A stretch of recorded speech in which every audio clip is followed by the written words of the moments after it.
This is pack code KB0OXD, and this is the first of what I hope is several YouTube videos pertaining to, well, some of the rants, I guess you can say kind of soapbox comments that I will probably have. This blog will consist of not only that, but it will also consist of other interesting ham radio videos, videos related to ham radio, and it'll also contain some family stuff. Because, you know, ham radio is a family-related hobby. So it seems only fitting that we include a little bit of that too. I want to start out by saying, with this post here that I found on eHam from Gary Davis, W1IT. I hope I got your call right, Gary. And he comments on why, at least in his opinion, why hams are such cheapskates. And what I'm going to do is I'm going to tell you what he says, and I will basically respond. And he says, he leads off his post by saying, and I'm quoting him now. I'm quoting you now, Gary. These are your words. Okay? Your words that you posted on eHam. And then I'll have my response. The first thing he has to say is, if you wonder why when you are at your next ham fest and these sellers tables get fewer every year, please consider your cheap nature of squeezing sellers forced them to eBay. I have never had a problem selling just about anything on eBay. Okay, but look at it on the flip side, Gary.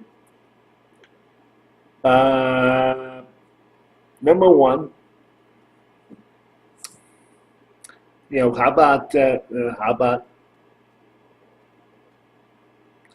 hams not having much to sell?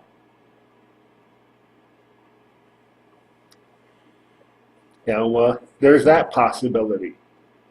Number two, what about the possibility of have you considered the thought of hams using both eBay and online and other sites as well as the local ham fests? Somehow I don't think you factored those two in. And oh yeah, not to mention there's also a plethora of swap and shop nets, and both local repeaters and HF and who knows where else. So you got that to consider too. But Gary goes on by saying that, and again I'm quoting you, Gary, hams are cheap. This actually, I think, could be a virtue. The problem is, if you were a young man with kids and still wanted the ham, quote-unquote, junk, and play ham junkie, that's being economically conservative for the sake of your family. Well, you're assuming for a second here, Gary, that everybody wants the neatest and the latest and greatest stuff. You're assuming that everybody wants a brand new, out of the box, spanking new radio with lots of bells and whistles, as opposed to a radio, any radio, within a certain manufacturer, because let's face it, some hams are biased toward particular manufacturers. It may not be top of the line, but accomplishes, but can do what it is that they want to do. We use all the various modes that they want to use, and we want to use. Like, for instance, I still got an IC706 Mark II-G from ICOM. That's 20 years old. Now, it would do pretty much anything I wanted to do.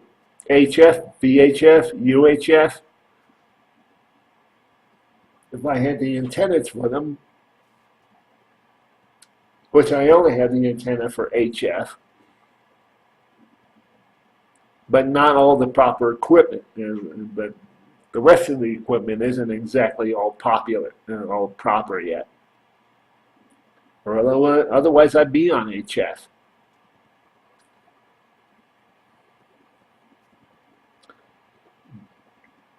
Lastly, there's also the HTs.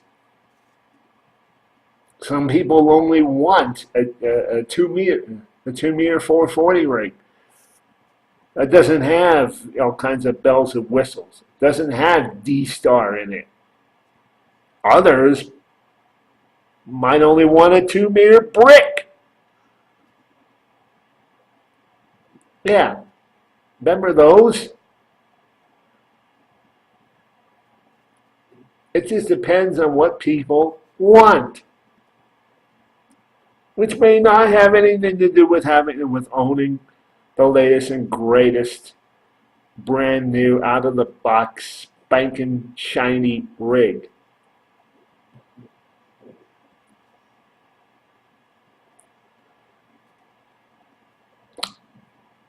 But here is where Gary, here is where you really get biased. Really get homophobic. This guy, Gary really goes, Gary does not even stop there. Gary goes homophobic with these next words. And again, I'm quoting you, Gary. He goes, but we all know the hams are a bunch of fat old white men with BMI with at least 36. Really? So now you're racially profiling people? Yeah, that's real smart. But then it goes on.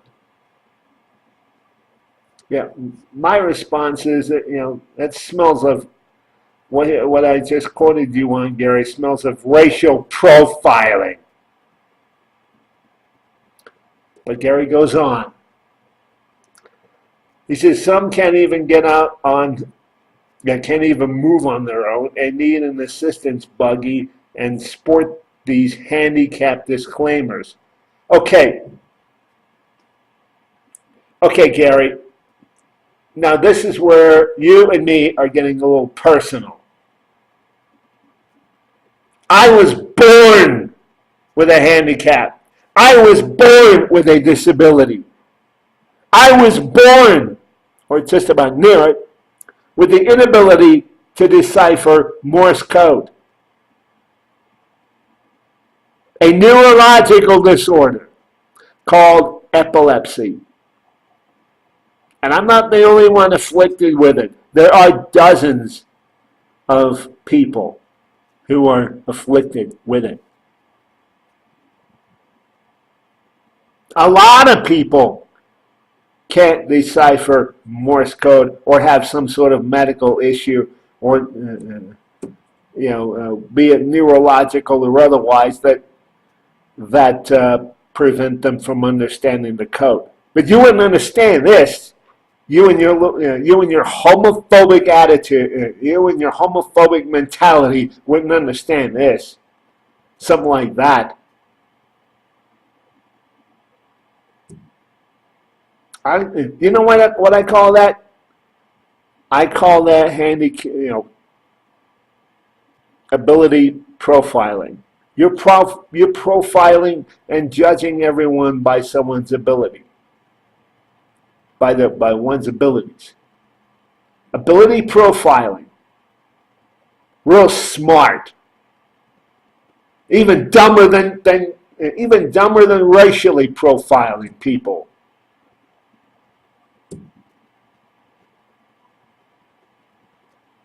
But then this is where you really get. This is where Gary really gets gets his jollies off. He then says, I can't walk because I'm fat, and I'm fat because I'm lazy, and the only exercise I get is my tongue moving. Gee, I wonder why. I wonder why, Gary. You're fat. And you're lazy. And the reason why you're fat is because you're lazy. Well, maybe if you stop being lazy and get out and get some real exercise, assuming you can, you wouldn't be so fat. And the only exercise that you get won't be with your tongue moving or your fingers pounding or whatever.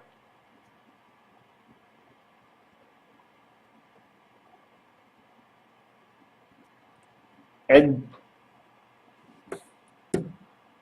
if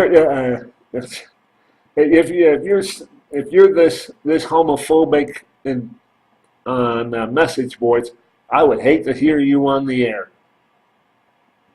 I would hate to hear you on the air. I pity those who are who would get on the HF bands and hear your drivel. He goes on to say, he goes further.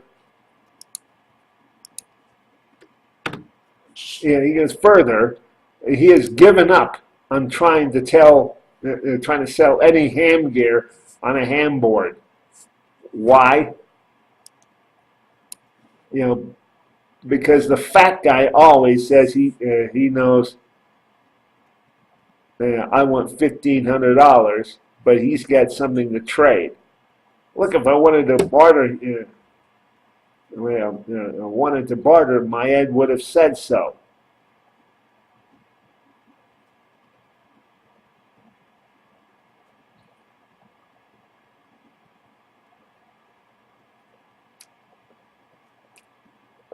Whatever.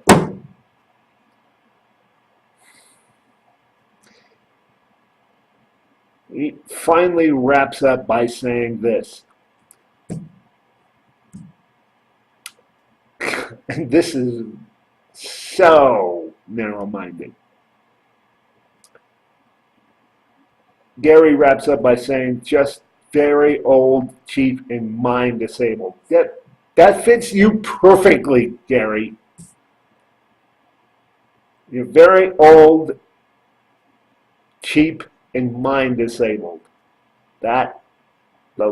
Especially those last two words, they fit you to a T. I would also add homophobic. But I'll settle for mind-disabled.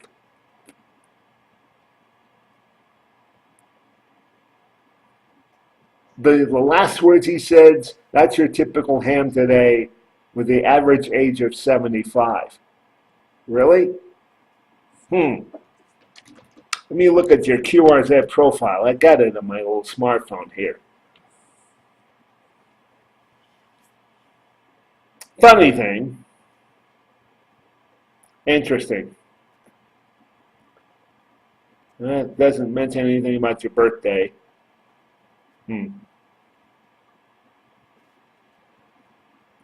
Licensed in 2000. Okay. Well,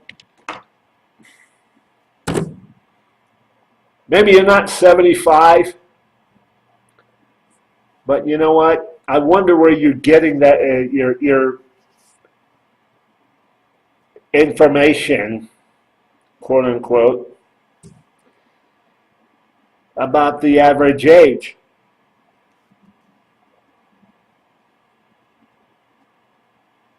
I wonder where you're getting that from.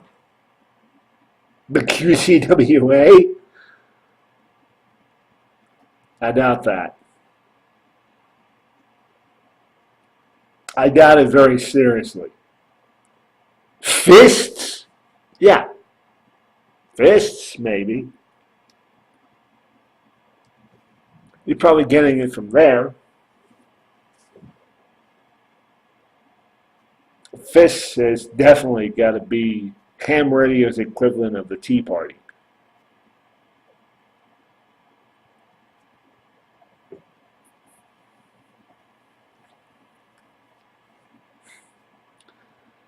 My friend, how little you do not know about about the youth of ham radio. Just a sec.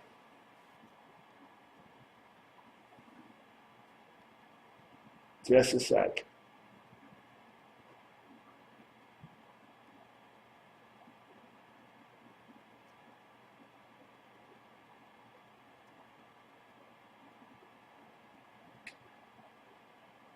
All right. How little you do not know about the average age of ham radio.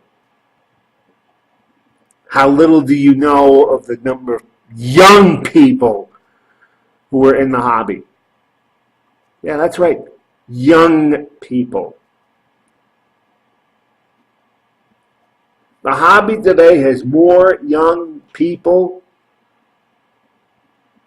in it than you and your pea-sized homophobic brain probably cares to even, it probably has enough space for. I happen to live here, for example, for instance, I happen to live here in the Denver area. Denver, Colorado. It's just right up the street from me. I'm in a suburb. Denver is like just up the street from me, not even a mile. Maybe so. We're a stone's throw, the whole city is a stone's throw from Boulder.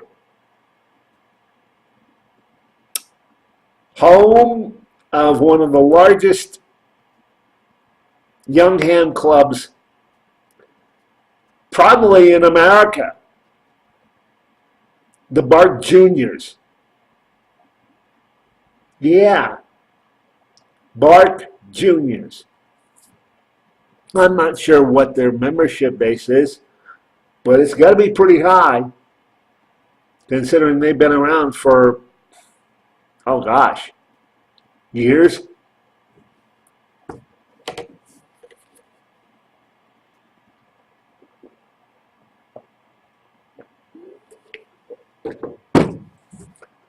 We have two, on top of that, we have two young ham nets, local repeaters here. One down here in Denver,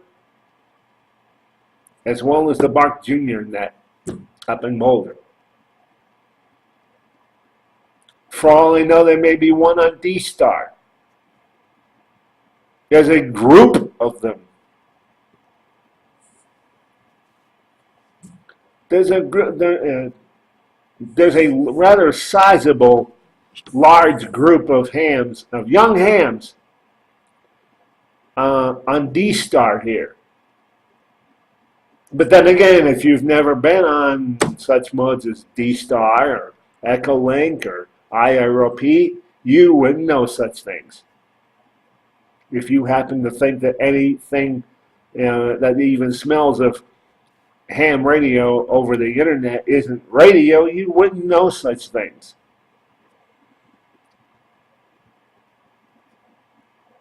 Did you also happen to know that many young hams also get on HF? Yeah, HF. Some of them even prefer that mode over, the world above 50 megahertz. Ham Nation, just not too long ago, had an interview featured a guy and his two daughters, both of them hams. Yeah, all three of them are hams. They're trying to work on them. The guy's two daughters are trying to work on their mother. Both they and him are trying to work on their mother, try to get her licensed. And get her to, well, at least get on the local repeaters down there. At least.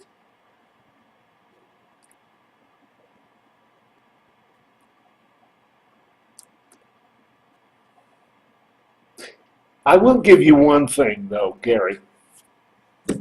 You did mention race. But there's a solution for that.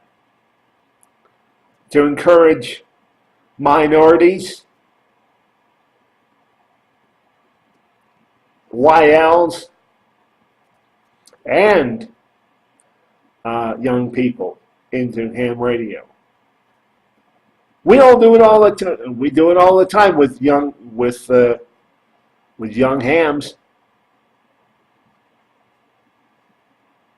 and albeit to a much lesser extent with the YLs. But what is ham radio doing to promote ham itself within urban populations? What are you doing, Gary?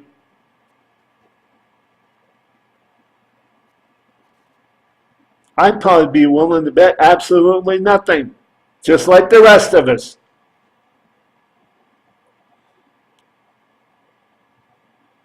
And you're one to go blabbing on about ham radio blabbing on about ham radio being a bunch of old white fogey stogies, fat guys. I suppose I'm surprised you didn't throw in coveralls. Like farmer-like coveralls, and big and beards, white beards, long white beards. I'm almost surprised you didn't throw that in there too.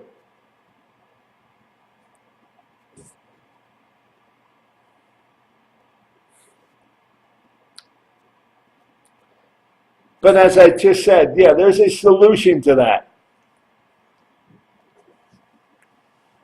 As I said, there's a solution to that. Promotion and PR. Actually, there's two. Solution and PR.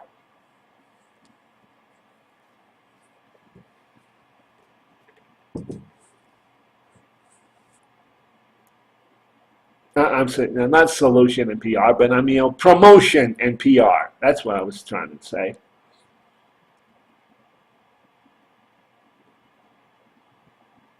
What have you done to help promote ham radio lately, Gary?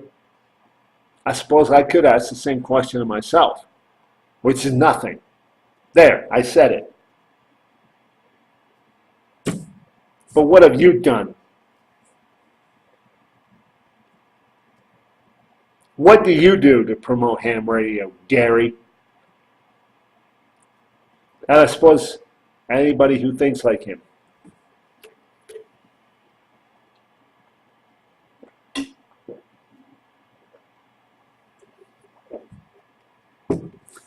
What do you do?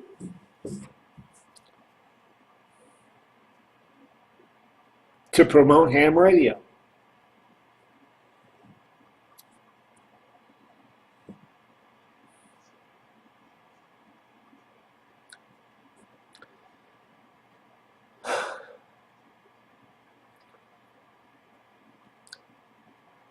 You know, I had this thought earlier that maybe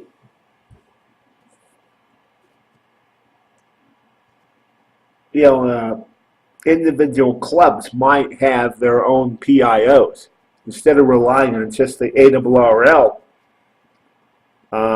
appointed officials, people who may not even really have the resources, the know-how to utilize such resources as PR web, or even know who to contact in the media. Maybe if individual clubs knew who to contact in the media,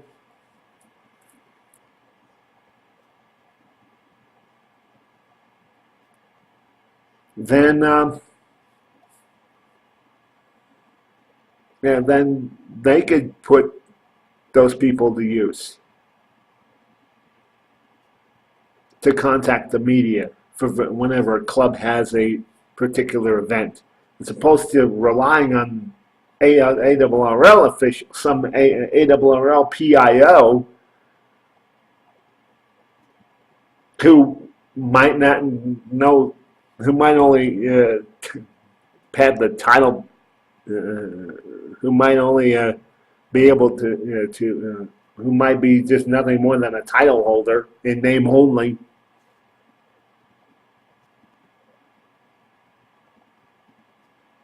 Just because no one else wants the job.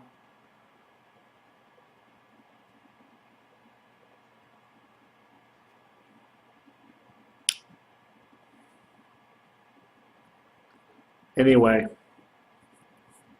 just a thought on that.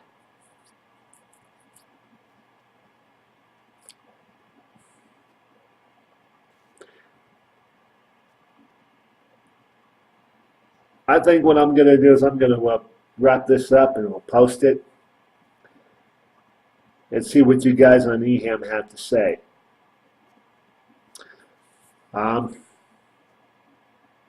So this is Pat Cook, KB0OXD, saying 73. Till next time.